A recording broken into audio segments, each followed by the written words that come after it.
නැතුව ඉපදෙන එක වැරැද්දක් නෙවෙයි. සල්ලි නැතුව මැරෙනවා නම් වැරැද්දක් තමයි.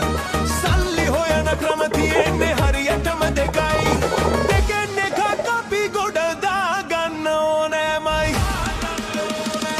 ඉපදෙනකොට අරන් ආවේ පව් වලින් ටිකයි. යන දවසට අරන් යන්නේ කරපු පව් ටිකයි. සල්ලි කොලේ හොයපු විදිය ගහලා නෑ තමයි. හොයන විදිය හොයාගන්න ලේසි නෑ තමයි. සල්ලි නැතුව ඉපදෙන එක වැරැද්දක්